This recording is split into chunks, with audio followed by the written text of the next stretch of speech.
together, I guess you have to ask me a question. You want to start now? Sure, why not? We're here. We're Shall we do here. Okay, well then let's start. it? Alrighty. The miracle of improv. My guest today on Fair Folk at Work is a guy who, well, whenever they start talking about nice guys at fair, the discussions always either begin or end with my guest today, Theo Katzoff. Welcome, Theo. It's a pleasure to be with you. I'm glad I am known as a nice guy. I think that's very nice. Makes me feel good. Well, it's genuine for me. When I think of the nice guys at fair, it's like, okay, there's Theo. Mark was a nice guy, Yes. but at any rate, let's jump right into it with the first question, which is, who was the first person to say, let's go to fair, Theo? And what did he say to get you to go? Actually, it was a she. Okay. And that was Wendy Leader, my ex at the time. And we had a daughter, Anya Juliet, and people know her. And this was actually a little before we separated in 1976. But I had gone to fair because she'd already been doing it for a while. And it was interesting, but I didn't really give it that much thought. What happened, though, how I really got into it, was in 1977 when I was working at the Akron, which was a discount store for imported goods. The Living History Center had put together a group of street performers to represent the centennial of the founding of the country, 1876. Of course, this was 1976, and it was to be presented at Busch Gardens in the Valley at the Anheuser-Busch Brewery. Most of those breweries had family theme parks. So the company had already been put together, had already developed their characters, had already had some direction. But the person who did that was unable to actually be there during the run, which was the summer of 1976. And so Wendy said, they're looking for a director manager. Would you be interested in interviewing for that? And I said, sure, because I wanted to get away, finish what I was doing at the Akron. And so I interviewed with both the Living History Center here in LA and then at Busch Gardens. I had to meet the suits who were in charge of all this, and everybody said, fine. So I was hired for that summer to be the quote manager / director of the Street Theater Company. They didn't really need much direction at all. Everybody was good to go. They needed a little bit of management. And my primary duty, as I look back on it now, was two things. Number one, to do the paperwork, to fill out and sign all of the time cards and make sure everybody got paid. And secondly, and maybe the more important of the two things, was to stand between the whole cast, all of those interesting and unusual and strange people, and the management of the theme park, which were a bunch of guys in suits. And they were all very daring for their time because they had slightly longer sideburns and mustaches, but they all wore coat and tie. And their primary question to me is everything okay? Are they doing anything illegal? Are there any drugs going along? And, I had the appropriate answers to all of that. And I pretty much protected everybody for the whole summer. Through that, I had a character of my own, a newspaper man who would go around hawking and talking about and giving interviews and stuff like that, interacting with people in the park. But for me, the primary moment that changed everything was meeting and getting to know David Springhorn. He was talking about the fair a lot. And between the two of us, we came up with the idea for a group of people who would be the Keystone Cops of the fair, and they became known as the Tottenham Halbediers. Can I interrupt for a second? Surely. It sounds like you had some previous theatrical experience in addition to retailing at the Akron. Oh, yeah. What was your sort of pre-fair existence like, if you can summarize that for us? Sure. This goes way, way back. My sister was born when I was 4 years old. This was 1947. And my parents have me being taken care of like in a preschool kind of situation. tried one that was a traditional preschool. It was horrible. They found a preschool run by two ladies who all of their lives had been in theater. Okay, they had connections in New York, but this was Washington, D.C., which is where I was born. So at the age of 4, I joined their group, and it was absolutely wonderful. Along with various other things that you might do in a preschool, we also learned memorization. We learned characterization. We did little skits directed by them. They also had I'm sorry, an arm. I'm fascinated by this. Do you remember what these skits consisted of? Yeah, there were poems primarily, Mhm. dressing up as fairies, being underneath toadstools, things of that sort, creating little animal characters within a context. My memory serves me. Do you Um, remember any animal in particular that enchanted you as a child? well, they had a part of what they were doing where kids would actually go out and perform on stages. They even had some television things going on. So the kids who were slightly older had a chance to actually do performance in front of an audience or in front of the camera.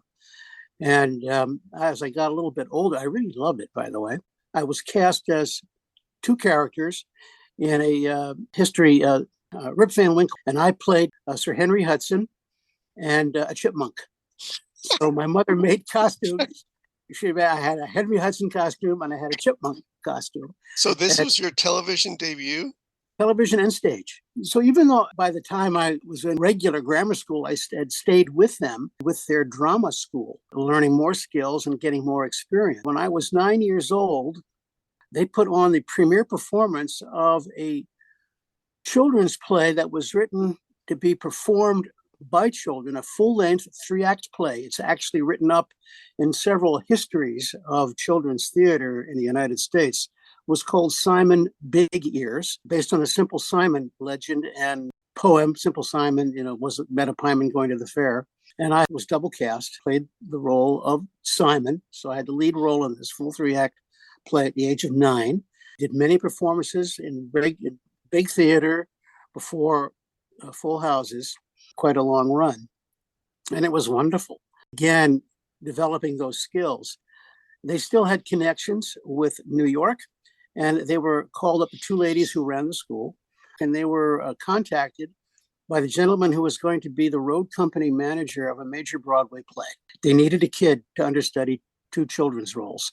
The only person they sent out to do an interview was me. And that play was Point of No Return, a Leland Hayward production. The star was Henry Fonda.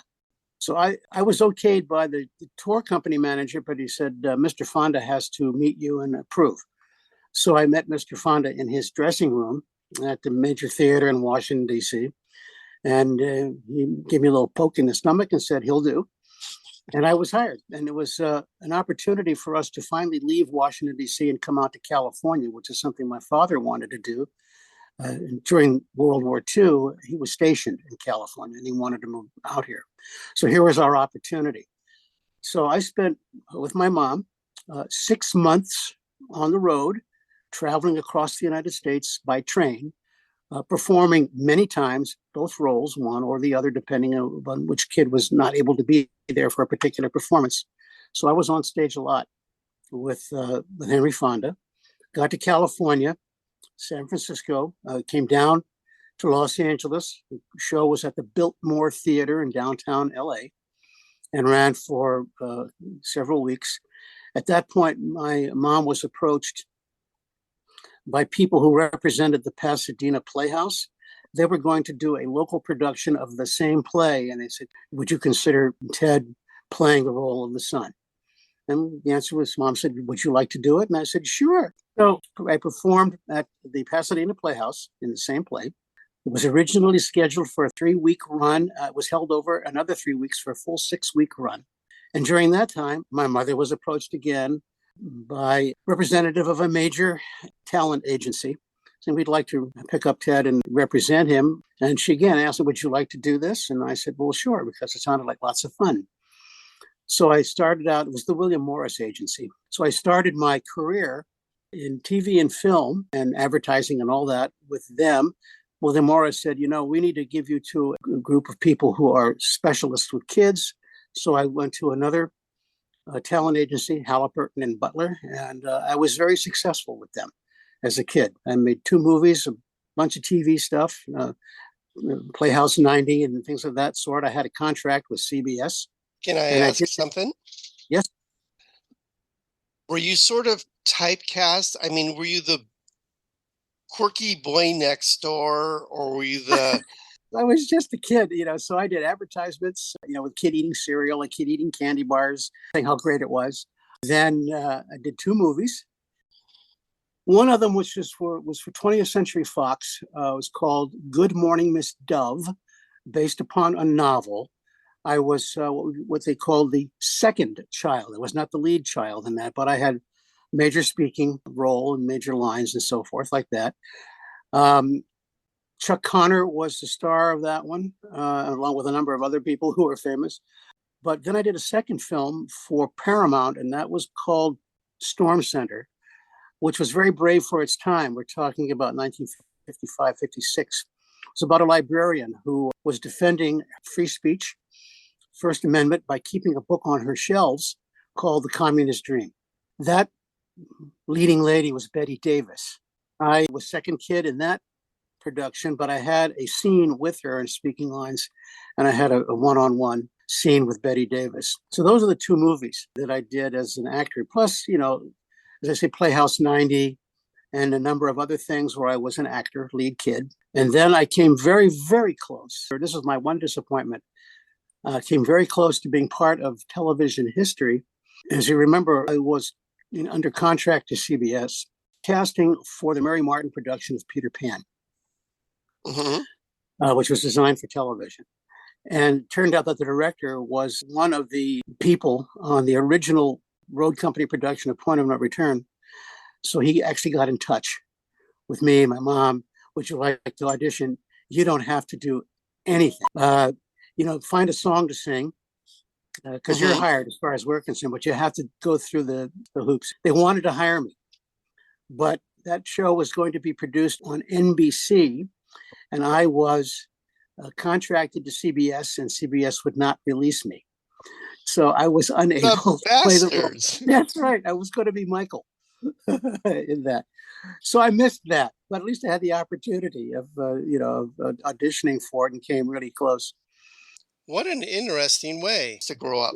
Exactly. And I was kind of doing that, as I say, 11, 12, 13 years old doing these things. I was a regular cast as a regular in the last of the live family sitcoms, which lasted only 1 season. Was called Professional Father, but the female star became famous because she became Beaver's mom and Leave It to Beaver, Barbara Billingsley. So I was her first TV son. And then I did Lassie and things of that sort, as a guest actor. And then I stepped away from it, primarily to get an education. And I picked up theater again when I went to college. Did you go to college? Lawrence University of Appleton, Wisconsin. I'm still very tightly connected with the university per se. I had to declare a major. At the end of my sophomore year, I declared theater, even though as a freshman, they were casting for a play, The Visit. And I tried out for it. And I was very happy to get a role in that. And I was sucked right in because the people who ran the department were so wonderful. Great teachers, wonderful directors, a wonderful group of people who were actually students who were part of the theater department. And so my mind was made up at the end of my freshman year, but I had to wait to declare until I was end of my sophomore year, which I did. So I got a bachelor's degree in theater arts from Lawrence University. What kind of roles did you, again, were you the juvenile lead or the, I was a character actor through and through. Okay. Character roles. The porter in Macbeth, chorus, and a country bumpkin type character in a restoration play, the Beau Stratagem, things of that sort. And I had a great time and continued with theater. I got a master's degree in theater arts from the University of Connecticut, and I was the tour manager of their theater on tour and directed a lot, directed and acted in their summer stock theater and stuff like that. So I had plenty of practice doing theater. By the time, I graduated from all that, I taught theater in a small college in upstate New York right after graduation from graduate school. And I came back to Los Angeles in 1971 and went to work for the Akron because that was the only job available. I was married to Wendy at that particular time. Her dad was able to get me a job at Akron main office. And I was there. I said to myself, I'll be here 6 months. I was there for 4.5 years. Finally got away when Wendy said, you have a chance to do this. Would you like to be the manager director of the street theater company? I said, you bet. So coming back full circle, there I was at Busch Gardens during the summer of 76. And among the people I met and sort of fell in love with was David Springhorn. And we had this discussion about the fair. He said, you should do fair. And I said, okay. He said, this is an idea. And so we came up with the concept of the Tottenham Halbediers. And he said, after this is all over, he's going back north because he was still living in the San Francisco area at that time. And he said, get in touch with Patrick Bannon, who will actually do most of the initial casting. So I did. I got in touch with Patrick. He gathered a group of people. We started doing rehearsals based upon the concepts that David and I worked out, mostly David. But I was teaching pike work and formations and doing things in a funny way, because we knew we were going to be stumbling over ourselves, and that was the whole point. So we rehearsed at Patrick's apartment in Hollywood. Gary Randall came on board. And so the four of us formed the officer. David was the captain, I was the lieutenant, Gary was the ensign, and Patrick was the sergeant. And then we had an amazing group of men and women. Halbediers. So we rehearsed as a group with our marching. We knew what some of our basic premises were, to try to keep the Celts from entering the fair, interrupting the noon show by saying that the sheriff declares that the fair cannot happen. And we were then overturned by that rascally pirate, Francis Drake, declared by order of the Queen, the fair is open. And so we were defeated. And then, of course, we did Queen's show. Primarily, though, we were marching all over, interacting with people. We would then sort of explode and go individually, and then we would come back together. And we did that for 5 seasons. At the end of 5 seasons, David wanted to get back doing court and other things and wanted to step down as the Lord High Sheriff and leader of the Halbediers. So I dressed up once in black as the swordsman and assassin of the Spanish ambassador. I had a duel with David and eliminated him, eliminated his character. And the following season, I became Lord High Sheriff. And I was Can I Lord ask High a question at this point? Yes. When did being a sword master enter your repertoire of skills? I started learning how to fence at the age of 12. And that was actually related to the fact that I was a professional actor as a child. And my mom, this is when I was a regular on Professional Father with Barbara Billingsley. I had 1 day off a week, and my mother wanted me to be doing something active rather than sitting on my butt watching TV as a 12-year-old. She signed me up for a fencing class at Jewish Community Center, which was only a few blocks from where we lived. And she had never done any fencing, but she knew you were on your feet moving around. So she signed me up for a fencing class when I was 12. So I went there like, I don't want to do this, that kind of a thing. Walked into a gymnasium, small gymnasium, bunch of kids about my age and a very, very charismatic coach. And I was totally non-athletic. But once he started putting us in the positions and some of the basic movements, I remember saying this to myself, I can do this. And from the age of 12 to the age of 75, I was involved in fencing, both as a student, as a competitor, as an apprentice, as a teacher coach, both privately and in schools. And it became ultimately my career. And so I've been fencing for a long time. Part of my study was historical and stage combat, and I did a lot of that during the 70s, 80s, and 90s for the industry, for Hollywood. Hmm. training people mostly. And I did a couple of films, one of which is actually, I'm related to three films, two of which are very well known, as a person involving swordplay. Which are those films? The two most notable are Hook, Steven Spielberg's Hook. I was actually hired as the trainer choreographer for that.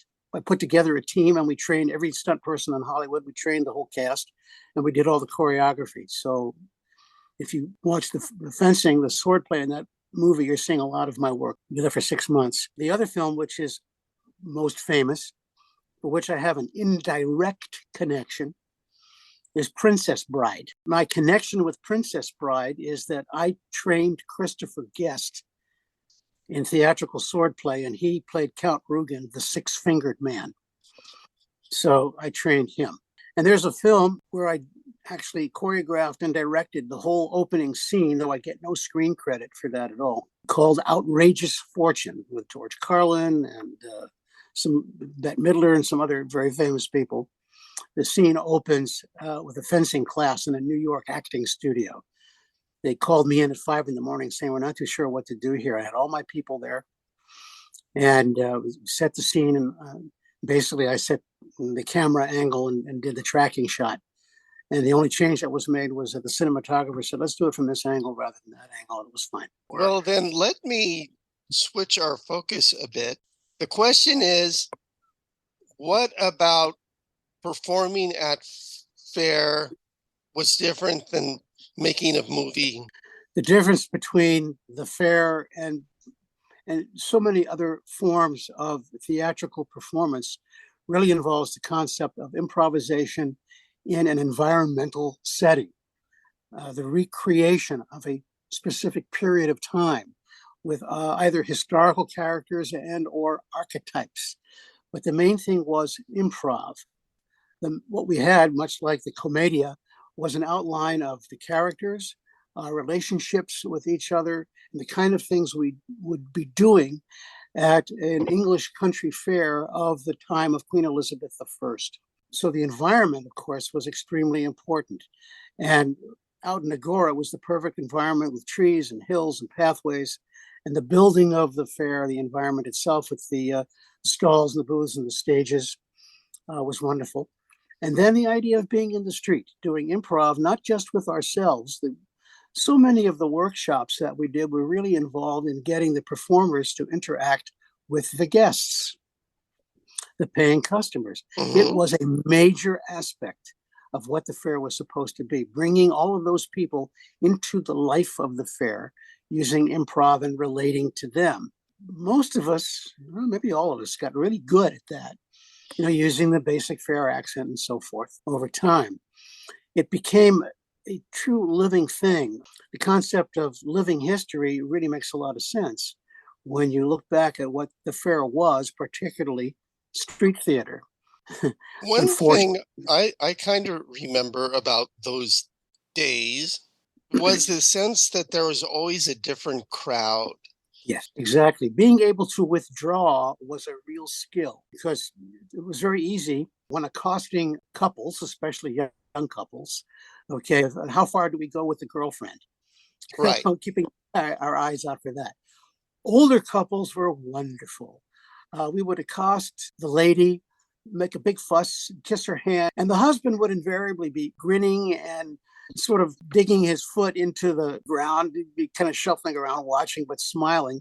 So we were able to really teaching the art of courtly love and all that kind of stuff. Probably our most interesting time when we really had to do something totally different was when a motorcycle gang came onto the fair just to go to the fair. They were the Hessians. And the thing that happened was they were looking at us and they gathered around us. They accosted us because they recognized a certain similarity between who they were and who we were. And all of them were wearing vests. On the vests were little squares edged in black with names on them. And we didn't want to ask specifically, but those were either Hessians who died or people that they had killed. We weren't too sure which. We purposefully stepped out of character and talked to them about motorcycles and riding and doing things, as a gang and as a group and stuff like that. And they appreciated it. We didn't try to, make a fuss about, oh, speaking the language and all that. We just talked to them. And they Well, had a you wonderful never time. made a fuss with Yeah. a audience member. I mean, they were there to play and have fun, and you just gauge what you were doing with what was entertaining to them. And Yes. for these bikers, they wanted to talk about motorcycles, and great. But I think what was really amusing to me was, oh yeah, they see something of themselves in our motley group, and it was actually a very interesting day. We were very happy when they left. Actually, we could get back to what we wanted to do. For those of you listening, Theo, I shared the last year of Halbediers together.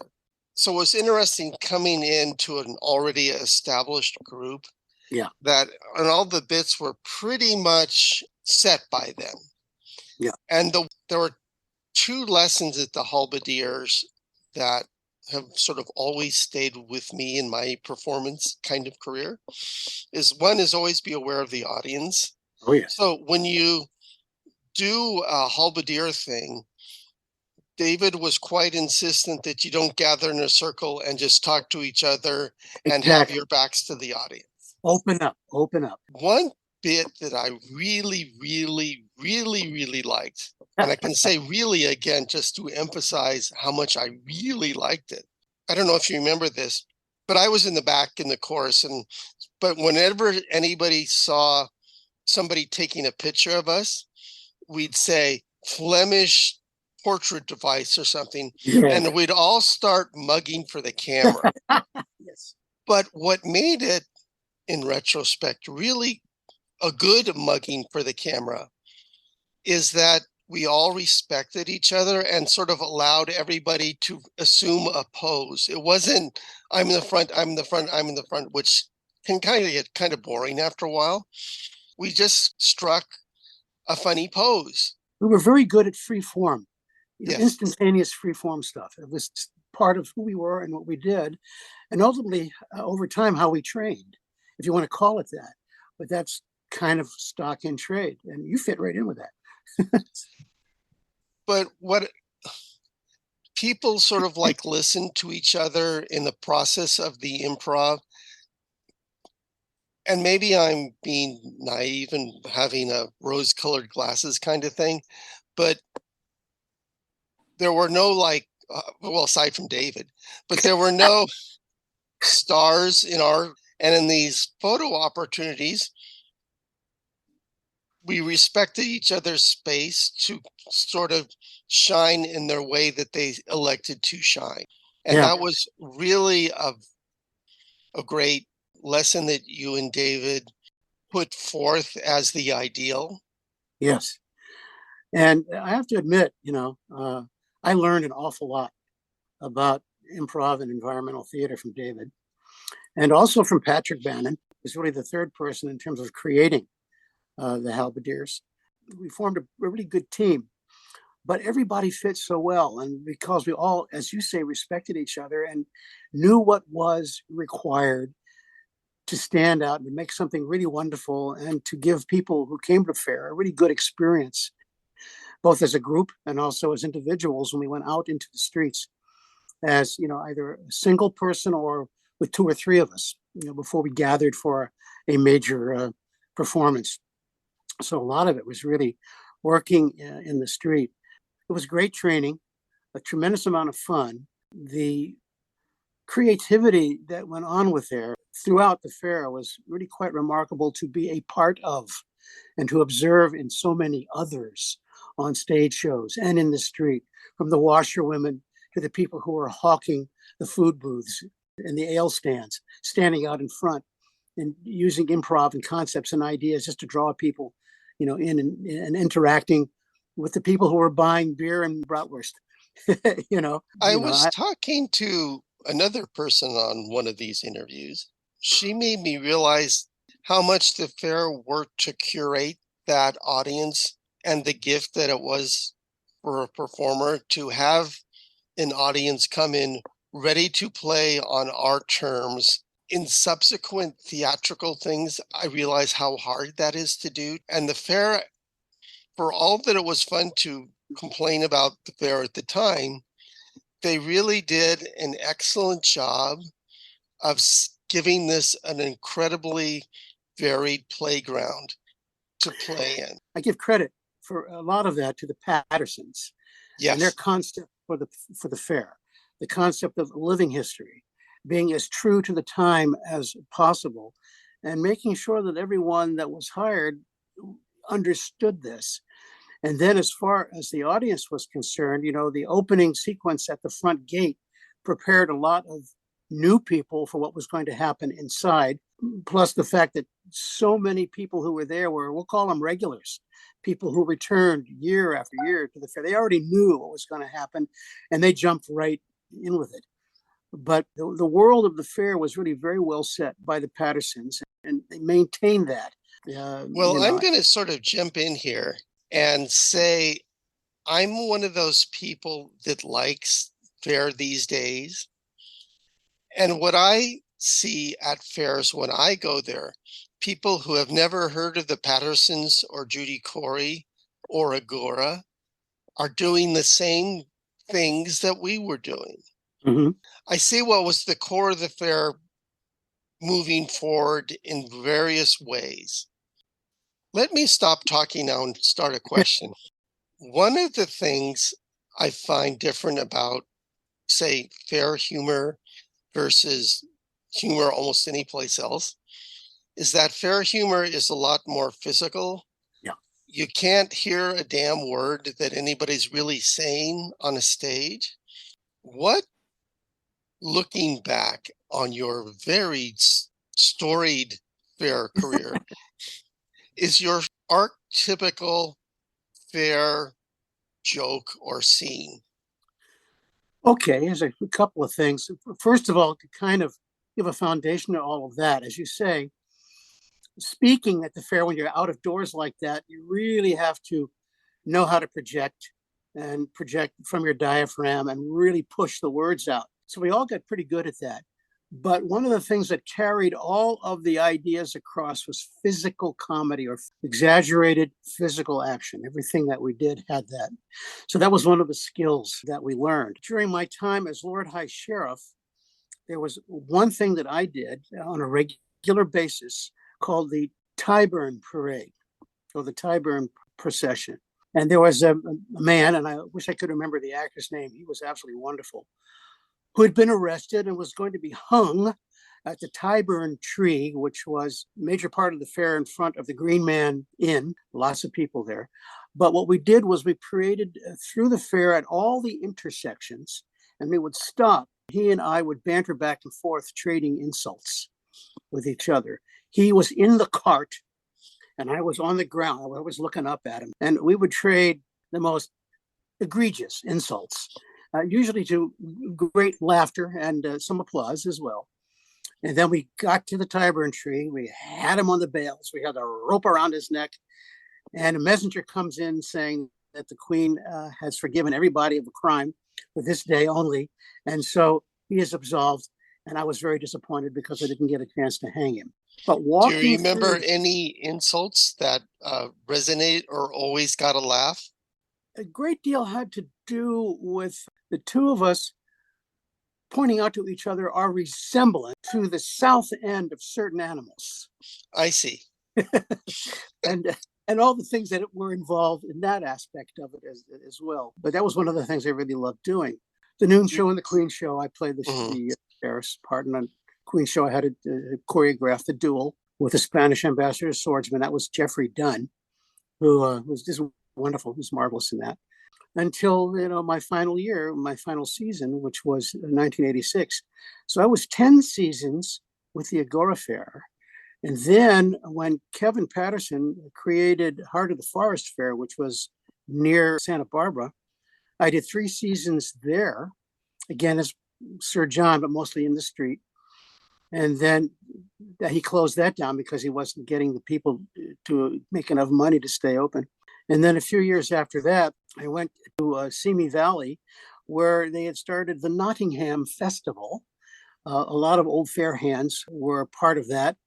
And I was with them for 5 seasons. Very educational, very well done. And I was with them for 5 seasons. I have a total of 18 seasons at Renaissance fairs. I thought that's a pretty good run. Mhm. When you think good bits you've seen at fair, things that just made you laugh every time you kind of walked past them doing it, can you remember and share with us what some of those things might have been? Cock and Feathers, Salami della More, the Jugglers, the Karamazov brothers. Those were the main things, plus a number of the musical groups. Just enjoyed listening to music as a group, but also several people who were playing, in the street as an individual. As far as stage shows, of course, we had one too that was separate from the Halbediers. David and I and Gary and my wife Claudette created Drake's Elixir, the Elixir performance, which we did at Creek. Okay, to much hilarity. We were very popular, actually. And then, of course, our version of Pyramus and Thisbe done as a separate stage show. For those people who both remember and have never heard of Drake's Elixir, could you take a moment and describe what that was? Think of a medicine show in the Old West, a wagon coming around with some guy selling a tonic that was going to cure you of everything. We call it snake oil because it didn't do anything. And so Drake's Elixir was based upon that concept. And I think I played the shill trying to win back my wife. I was still a sheriff type character. David was The snake oil salesman? Yeah, of course. I think his name was Ubaldus Quickly. And he had this gigantic syringe. His henchman, Gary Randall, who took a number of different roles in that.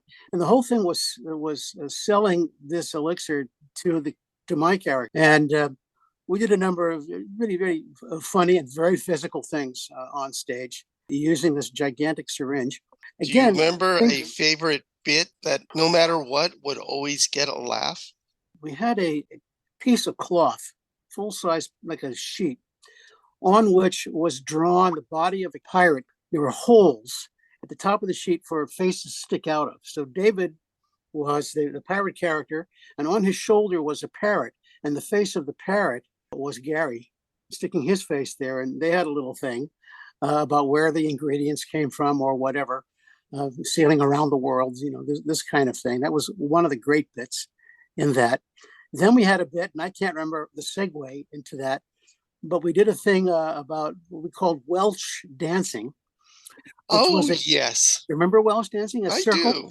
And we would kick our feet and we would kick each other in the butt as we were going around and around. Listeners out there, imagine, if you will, say 4 men holding their hands in the middle of a circle, Yes. facing all the same direction, hopefully, and then kicking the butt in front of them as they circled around and around and around. I think that came about with something we added to the Elixir show when we did it at Northern Fair. Mm-hmm. And at Northern Fair, we actually had a cart stage, which we did. It was very, very small. Jury Creek, of course, was call it a regular style stage with back and wings and all. But at Northern Fair, we had this marvelous little stage on wheels, and we did it there too. And Welsh dancing was created as an addition to the Elixir show. And the thing to remember, I'd like to pass along as a occasional Welsh dancer, is that it was done with a great deal of enthusiasm for the concept of Welsh dancing. It was seen as a treat by those who were performing it, that they were gracing the audience with yet another rendition of Welsh dancing. And of course, the idea was to insult the Welsh, Well, that was a happy coincidence. And there were a lot of things going on where certain groups would be demeaning other groups.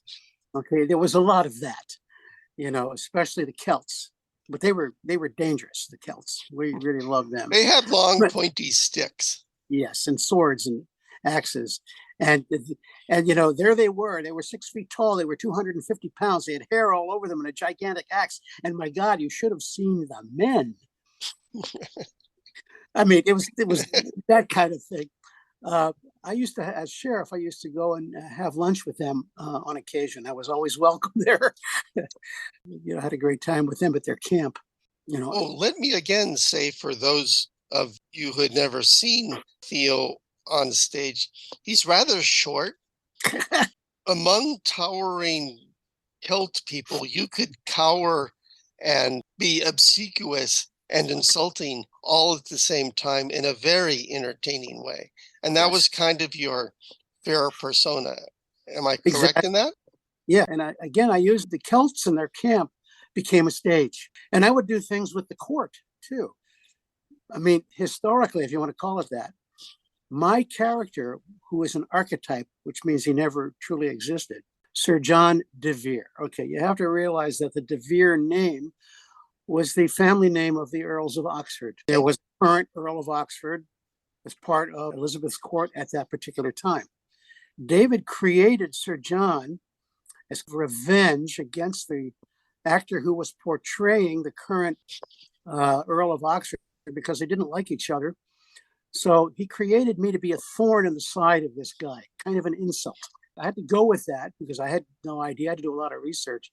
It took me 2 seasons to make Sir John my character, but there were aspects of that thorn in the side which I kept hold of. So I would always go to the glade where the court was sitting under the trees and had their tables and their carpets and everything. And I would always go up to my cousin and bid him good day.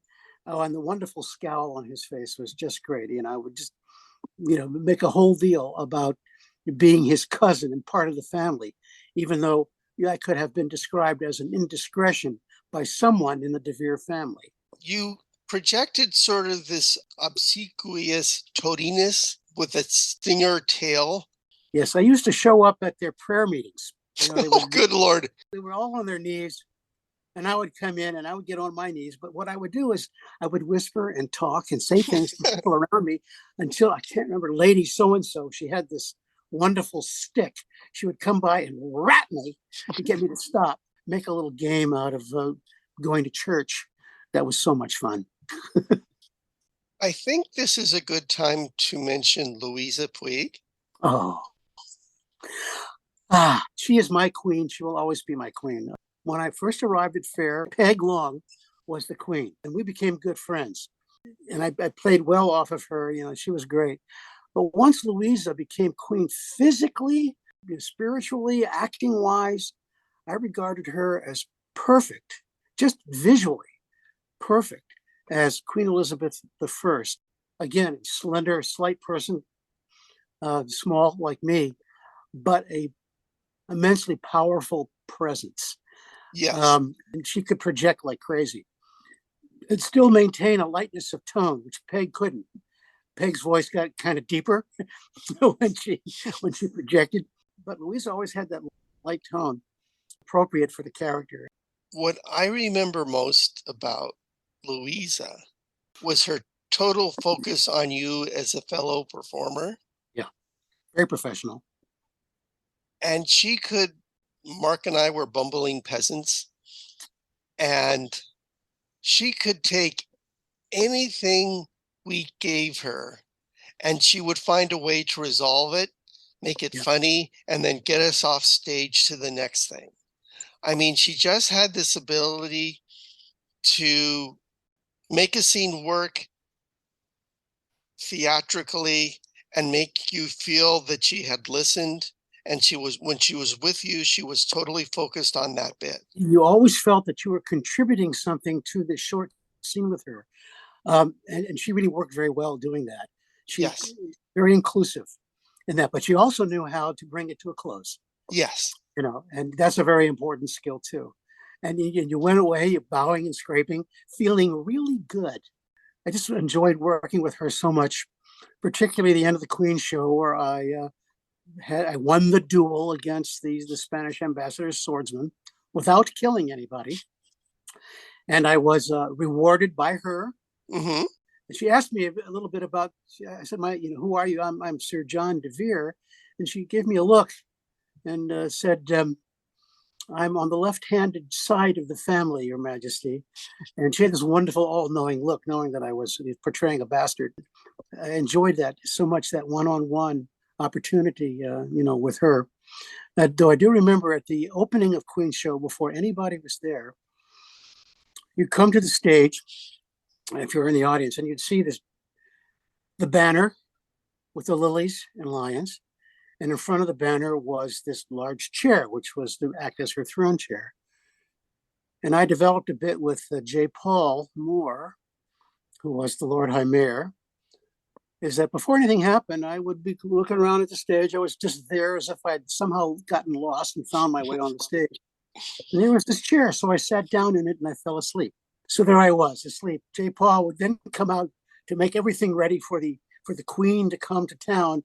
He sees me sitting in her chair and he just yells the hell out of me to get the hell out of that chair. And I jump up and almost fall into the audience. We had that. It was a great little one-moment bit. But again, using things that are there and the relationships. But my character was a rogue. He was a womanizer. He was a drunk. He could be bought. And all of those things were part of, put that in me from David, because he was doing a lot of the same things. So that aspect of the sheriff continued on, until I finished. And I resigned, as it were, said goodbye to the fair in 1986. And I dare say there's a fair going on now that has a corrupt, bombastic, sarcastic sheriff. Absolutely, you need that. You need that. And that is now a staple of the fair. Yeah. But I was part of a show, an educational aspect of the fair called the Pavilion of the Masters. And this was one of the most wonderful groups of people I ever worked with. This is Nottingham, not Accra. But they were taking the parts of many historical characters during that period of time, and then became those characters and would talk to the audience about what they were doing, who they were, what their place in the world was, things that happened to them. And my archetype, again, I was Sir John, but I had to finally create a true backstory for him for that. And primarily he was the bastard son, an indiscretion by someone in the De Vere family. And that they decided not to put him on the street, but to keep him as part of the family, but hush hush. And when he became of age, he had to make a choice, either going to the church or going into the military. So he chose the military, even though he was a coward. Okay, because he wanted a chance to pick up, gold and stuff, and ended up in the lowlands with the English Expeditionary Force. And through a whole series of total accidents, he got a field commission as lieutenant, and he was knighted. So I had to describe all the things that happened, how he, by accident. So I created that, backstory. But we presented these things to an audience. It was a very popular thing and very educational. So, all those things, fair things, meant a lot, still mean a lot, particularly in my memory, which is why I'm glad you're doing this project. And I have to say, when I think of fair and the high point and the premier telling point of what a Renaissance fair should be, I always go back to Agora. That, to me, that was it. That had the totality of what the concept originally was supposed to be. And it worked pretty well. Well, that sounds like a closing statement. I guess. But before I hit the record button to stop the record, when you were thinking about doing this interview, are there any stories that you haven't told me? Oh, I think most of the ones that I've told are the ones that were readily in my mind. Having gone through this process, is there a news story in your mind that you would like to get out in the world? When you're talking about environmental improvisational theater, so many things happen that it's, hard to remember all the details of all the possibilities. There was one moment, though, I will share because it just popped back into my head. David created a thing which he called the chorus of compliments.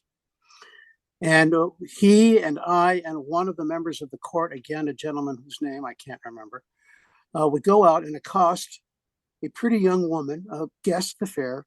And so we want to compliment you. We want you to be the judge. This is sort of like the judgment of Paris in reverse. Okay, perfect. And so each of us had to give a speech to win her over, to win her love. Okay. So David did his. And then the guy from the court did his. And then I did mine. And I had a moment of true triumph because she picked me over these two guys who were absolutely great at what they did. So I actually bested them at that one moment in time. So that's a memory I will always have. Was there Improv. a phrase in your complimentary speech that would always work? The basic concept, actually, I had a concept. I was a poor soldier who did not deserve her love.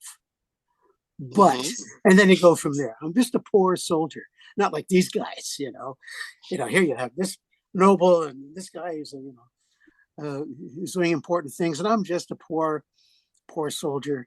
And, but because I'm a poor soldier, this is how I will treat you. This is how I will feel about you. This is what I will do. And I guess she liked that idea. And so I was awarded the, whatever symbol we had that represented the golden apple. Well, But that was what it was. That was really what it was all about. That whole it was interaction. It was complimentary. It was spontaneous, and it was true. And it was really kind of what the fair means to both the people that worked there and the yeah, people that came there. exactly. Yeah. Those are my main memories, I guess. That was my February 2023 interview with Theo Katzoff.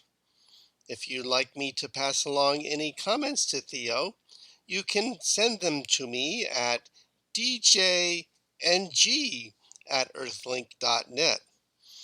Questions or comments about the podcast itself can also be sent to me at djng@earthlink.net. Finally, if you would like to be a guest on Fair Folk at Work, you may contact me at djng@earthlink.net. That's it for this time. Thanks for listening. Bye-bye.